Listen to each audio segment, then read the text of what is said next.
brothers and sisters, welcome to our program of Tour du Jour of the 23rd of March 2022.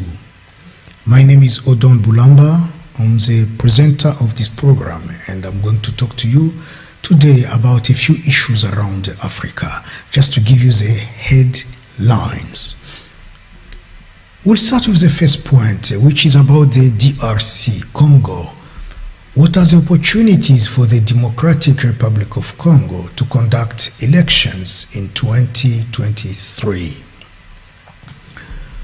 You may wonder what has been happening or what again will happen. Therefore, we are going to talk about Denis Kadima, the chairperson of the Electoral Commission, mentioned various security, budgetary and military obstacles that could overcome, or again that could be overcome.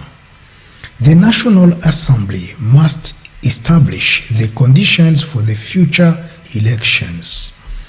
The second round of presidential elections is possible, which will have an impact on the operational budget.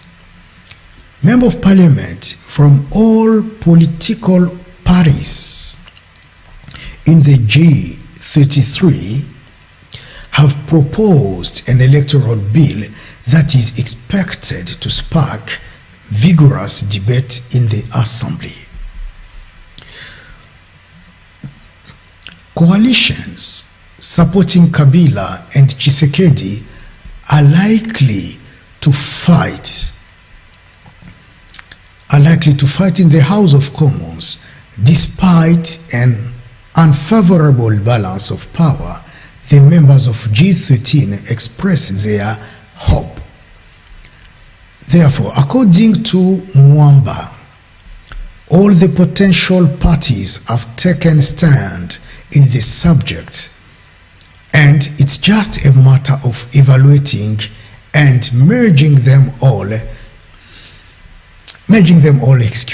to create an agreement, according to him. Even if it takes time, meeting our country's standards, especially election deadline, is essential, said this gentleman Mwamba.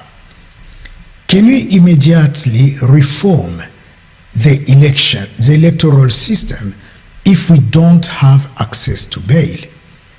This is an issue that will not elicit unanimity of reaction. Politicians seek to build bridges across party lines to prevent the country from succumbing to the demon's division. Let us jump a little bit to another country. Let us go to Gabon, and let's talk a little bit about Brice Lacruche Alihanga. For those who know Brice Alihanga, let me highlight to you that his defense was compromised by the former aide-de-camp.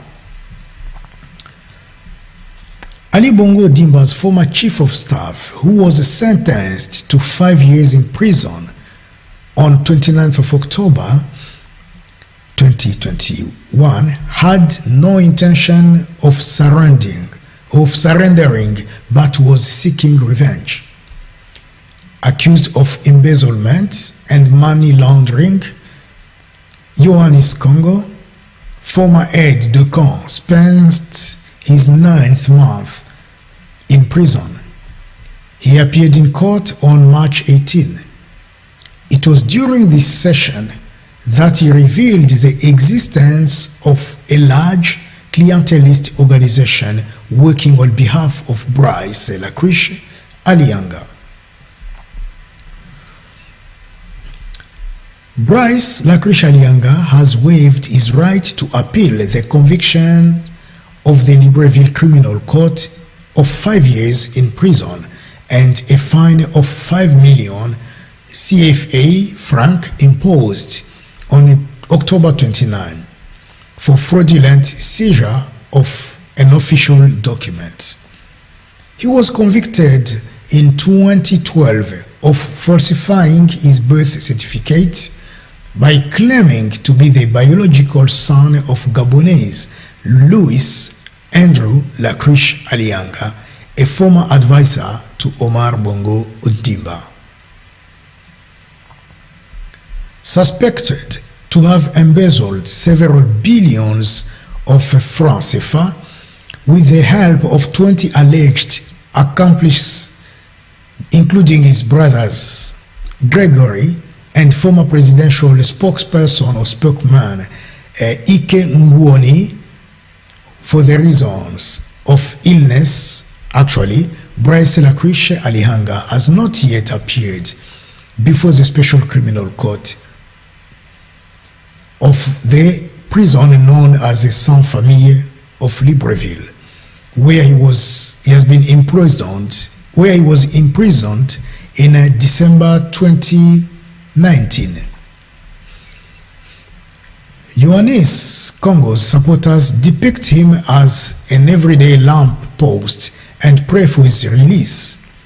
In court, one of Ioannis Congo's lawyers defended the arrest, arguing that he carried out an order. In November 2021, he was sentenced to 5 years in prison for falsifying and using forgeries. Ali Bongo Ondimba will be a leading candidate in the 2023 presidential election following his controversial victory in 2016 and stroke in 2018. Maybe we can go now to Malabo and have a look a little bit on the reasons why Malabo reopened the trial of Théodore Obiang in the matter of France, Equatorial Guinea. You remember that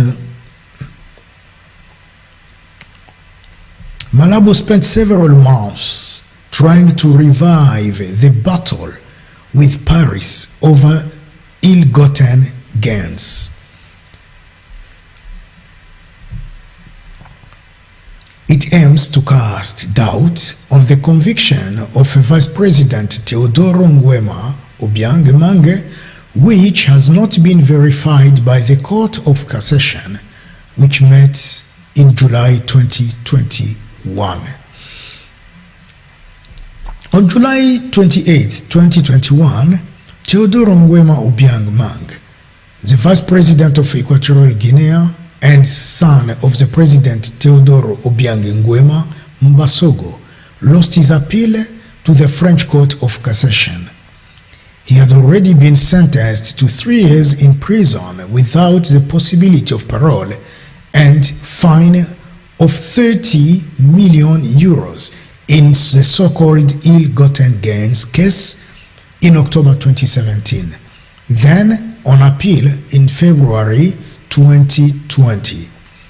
Rachid Dati, a French lawyer, reportedly encouraged the Equatorial Guinean administration to appeal the conviction on the ground of formal misconduct. While some in the administration have advised Teodoro Obiang Nguema Mbasogo to keep a discreet profile, he is in favor of continuing the offensive, even asking that the case be brought before the European Court of Human Rights. The reopening of Teodoro Nguema Obiang Mange case has the potential to revive tensions between France and Equatorial Guinea. We'll go back again maybe to the Republic of Congo and talk a little bit about something else, which is the meeting of maybe the President of Uganda, Yoweri Museveni, and the President of Tanzania, Suluhu. But before then, before I jumped in onto that, allow me a little bit to touch another one point, which is about our old brother Sumeilu Bubie Maga in Mali, before I continue. So, the head of government of former President Ibrahim Boubacar Keïta died in a private institution in Bamako at the age of 67. Soumeylou Boubeye Banga died in custody on Monday, 21st of March.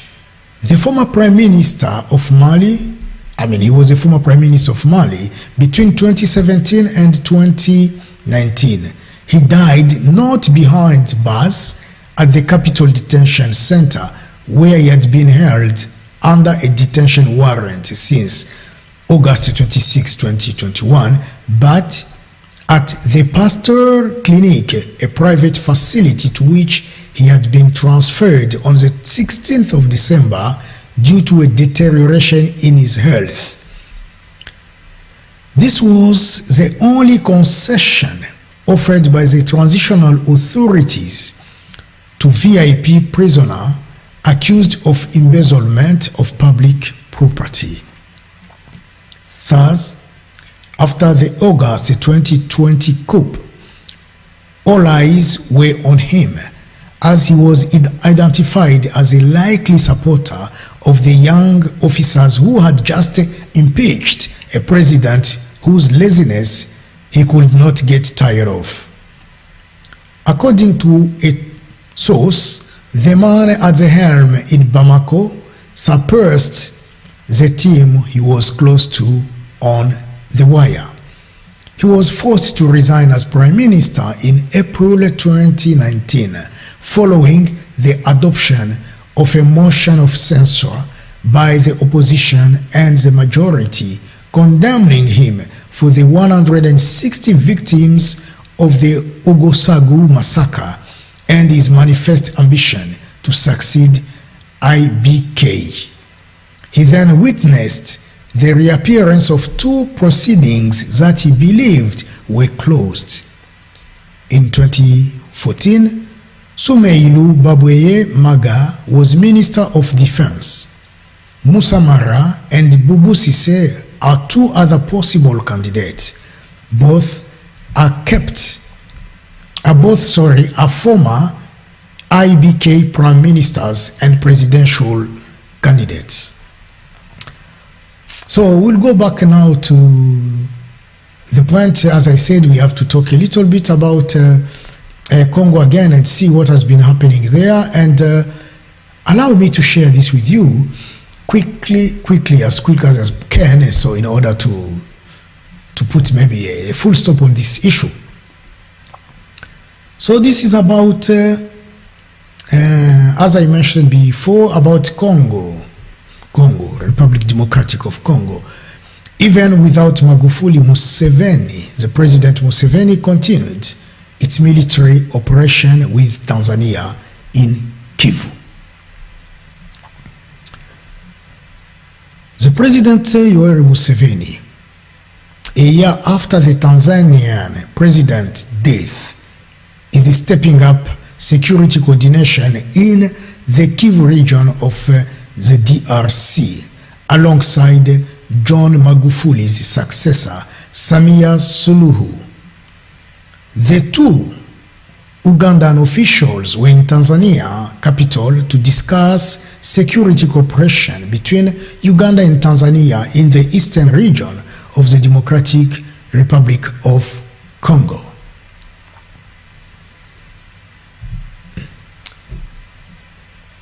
The high-level meeting confirmed President Yoweri Museveni's friendship with Tanzanian President Samia Suluhu Hassan. Both countries have troops stationed in Kivu.